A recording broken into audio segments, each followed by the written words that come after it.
Magandang buhay mga bata! Tara, samahan ninyo akong matuto kasama si Teacher Aika, your online teacher. Please don't forget to subscribe, like, share, and hit the notification bell for more videos. Thank you! Matatag Curriculum, EPP, ICT, Grade 5. Quarter 1, Lesson 4. Ang ating aralin ngayong araw ay tungkol sa desktop publishing software. Muli, ako si Teacher Aika, ang inyong online teacher. Simulan na natin. Mga kasanayan at layunin. Ang mga mag-aaral ay nakagagawa ng desktop publishing document gamit ang page design layout. Mga nilalaman. Desktop publishing software. Formatting text and graphics for publication. Magkaroon muna tayo ng munting balik-aral. Anong mga hamon ang iyong hinarap sa pag-format ng text at graphics sa iyong mga proyekto? Ibahagi ang iyong sagot sa klase. Ngayon, matututuhan natin kung paano epektibong mag-format ng text at graphics para lumikha ng mga publication na mukhang profesional gamit ang Microsoft Publisher software. Sagutan natin ang mga sumusunod.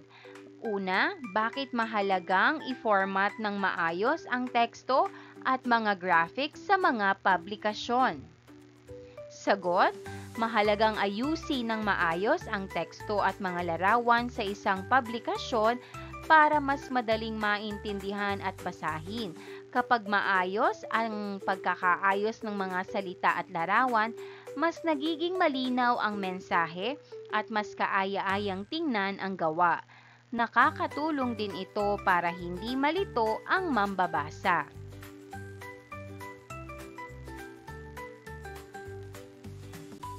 Pangalawa, paano mapapahusay ng epektibong pag-format ang pagiging madaling mabasa at visual appeal ng iyong mga dokumento? Sagot, kapag maayos ang pag-format, mas madaling basahin ang dokumento. Halimbawa, ang paggamit ng tamang laki ng letra, wastong espasyo sa pagitan ng mga salita at talata, at paglalagay ng pamagat ay nakatutulong para mas maintindihan ang nilalaman. Ang magagandang larawan at kulay ay nagbibigay rin ng ganda sa itsura ng dokumento, kaya mas nakakahikayat itong basahin. Sa pagtatapos ng araling ito, magagawa mong i-format ang text at graphics para sa mga publikasyon gamit ang desktop publishing software na ginagawang malinaw, profesional at kaakit-akit ang iyong mga dokumento. Basahin ng pabaliktad ang mga titik upang mabuo ang tamang salita. Pagkatapos mabasa ang salita, ibahagi ang iyong ideya o karanasan tungkol dito. Pagkatapos ng pagbabahagi, ipapakita ang kahulugan ng salita.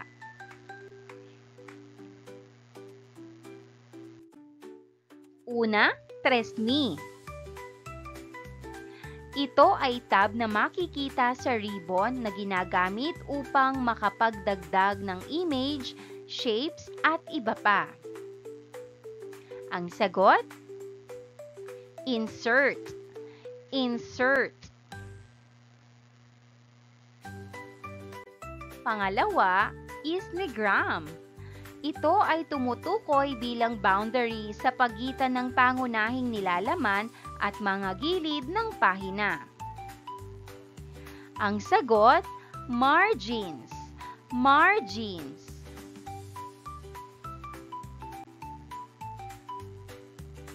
Pangatlo, tikset, ksob. Ito ay kahon kung saan ay maaaring maglagay ng teksto na maaaring paglagyan ng mga impormasyon. Ang sagot, text box. Text box.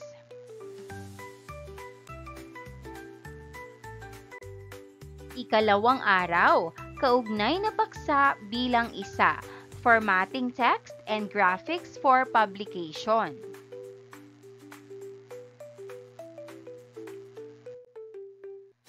Ang maayos na pag-format ng teksto gaya ng tamang laki, kulay, simbolo at pagkakahanay ay nakatutulong upang mabigyang diin ang mahalagang impormasyon at maging mas epektibo ang iyong publikasyon.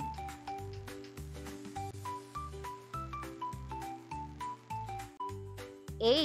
Para mag-apply ng format sa teksto, sundin lamang ang mga sumusunod.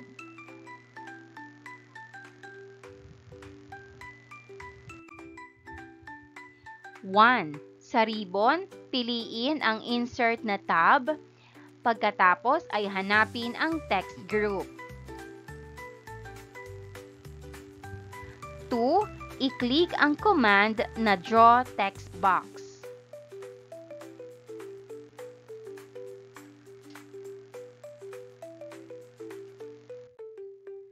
3. Ang cursor ay magiging mga crosshair. Mag-click kahit saan sa inyong publication at i-drag ang iyong mouse upang gawin ang text box.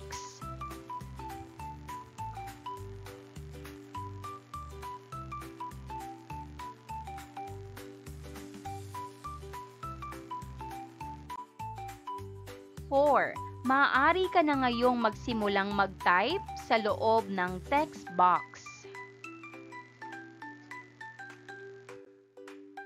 5. Para baguhin ang font, i-highlight ang text at pumili ng naaayon sa font, size, color at style para sa iyong dokumento. Ang larawan na ito ay nagpapakita ng pagbabago sa font size, color at style.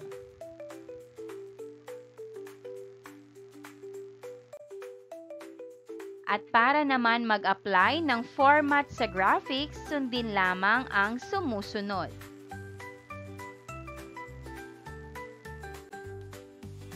Ang mga larawan ay isang mahusay na paraan upang magdagdag ng visual na interes sa iyong publikasyon. Depende sa uri ng publikasyon na iyong ginagawa. Ang pagdaragdag ng mga larawan ay nagbibigay ng kulay at kawili-wiling itsura na nakakapagbigay interes sa mambabasa.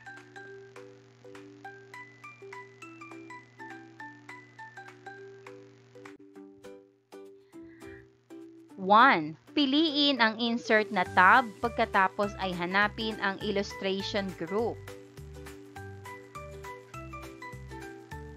2. I-click ang picture command.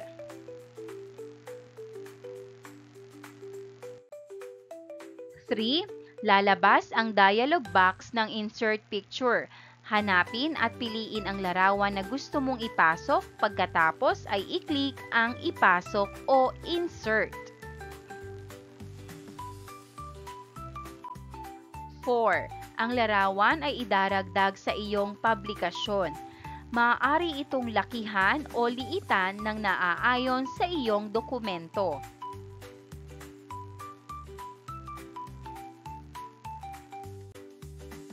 Maaari ding piliin ang commands na guides, background at master pages kung gusto mong maglagay ng pagbabago sa dokumento.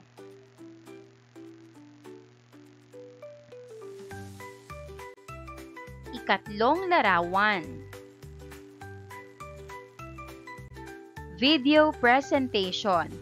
Demonstrasyon. Ang guro ay maaaring ipanood ang mga link ng video sa ibaba upang makita ng mga mag-aaral ang formatting text at graphics. Video presentation. How to insert and modifying text box in Microsoft Publisher at how to insert image in Microsoft Publisher document.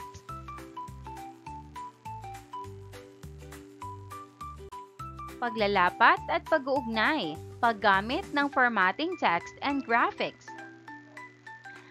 Ang mga mag-aaral ay hahatiin sa dalawang pangkat. Ang bawat pangkat ay may nakaatang na sariling gawain tulad ng nasa ibaba. Pangkat una, formatting text. Pangkat dalawa, formatting graphics. Pabaong pagkatuto. 3, 2, 1. Magbigay ng 3 bagay na iyong natutunan, 2 bagay na nagustuhan mo at 1 bagay na nais mo pang malaman.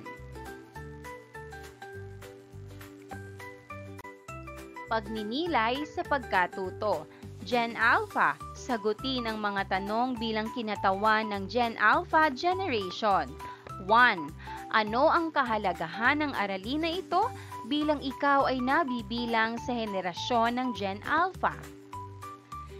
Maaaring sagot, mahalaga ito dahil natutulungan kaming maging responsable at maingat sa paggamit ng teknolohiya at impormasyon sa digital na mundo na bahagi ng aming pang-araw-araw na buhay.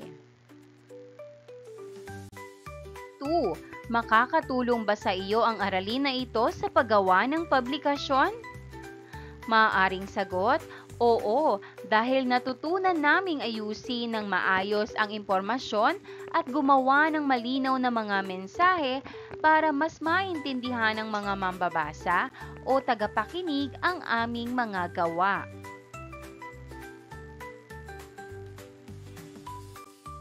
3. Sa anong bahagi ng iyong buhay may a-apply ang iyong natutuhan? Maaaring sagot, magagamit ko ito sa paggawa ng mga school projects, pagsali sa online na talakayan, paggawa ng mga social media posts, at pati na rin sa mga presentasyon o report sa paaralan at sa hinaharap.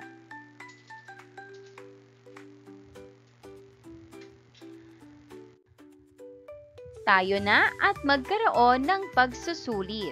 Multiple choice. Basahin at unawain ang bawat pahayag. Piliin ang tamang sagot at isulat ito sa iyong sagutang papel. 1. Ano ang maaari mong gamitin kung hindi ka nasisiyahan sa alinman sa mga pagpipilian sa margin? A. Add margins. B. Create margins. C. Custom margins. O D. Fit margins. Ang sagot? C. Custom margins.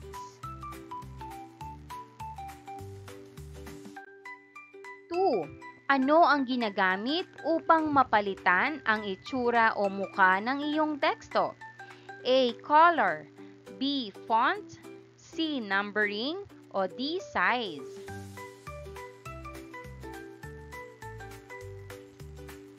Ang sagot?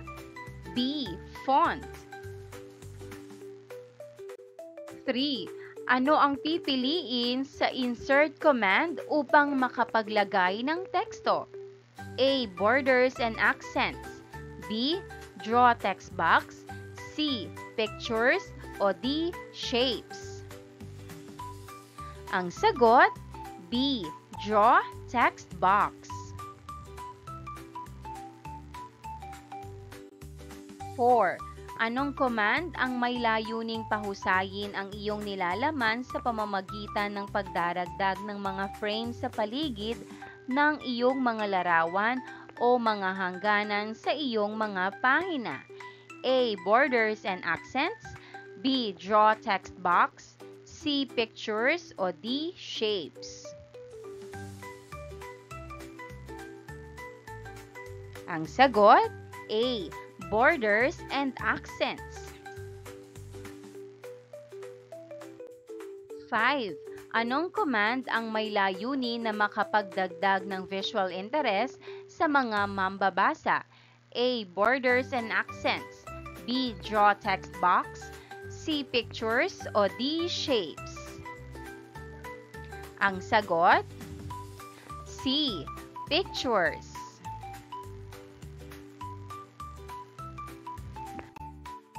6. Aling tool sa isang desktop publishing program ang nagbibigay daan sa iyong baguhin ang estilo ng font, laki, at kulay ng text? A. Font panel, B. Text box tool, C. Formatting toolbar, o D. Lahat ng nabanggit? Ang sagot, D. Lahat ng nabanggit. 7. Paano mo maihahanay ang teksto sa isang text box o frame? A. Gamitin ang mga alignment button sa toolbar na pag-format. B. I-right-click ang text box at piliin ang text alignment. C. I-drag ang teksto sa nais na posisyon. O D. Parehong tama ang A at B. Ang sagot, D. Parehong tama ang A at B. 8. Ano ang layunin ng feature na wrapping o text wrapping sa desktop publishing software? A. Upang balutin ang teksto sa paligid ng mga imahe o bagay. B. Upang lumikha ng mga hanay ng teksto. C. Upang magdagdag ng mga hangganan sa paligid ng teksto. O D. Upang baguhin ang direksyon ng teksto. Ang sagot, A. Upang balutin ang teksto sa paligid ng mga imahe o bagay.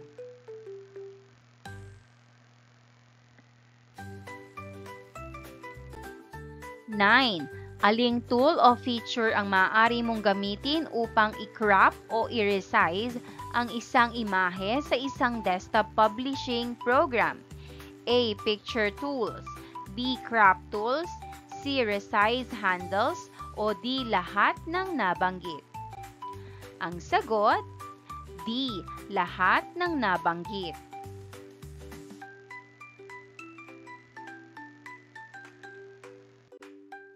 10. Paano mo maiikot ang isang imahe o bagay sa isang layout ng desktop publishing? A. Gamitin ang hawakan ng pag-ikot. B. I-right-click at piliin ang rotate. C. Gamitin ang rotate tool o command. O D. Lahat ng nasa itaas ay tama.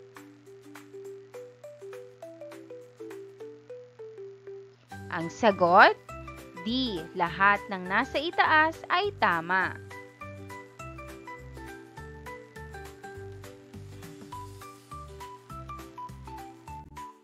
Maraming salamat sa panonood.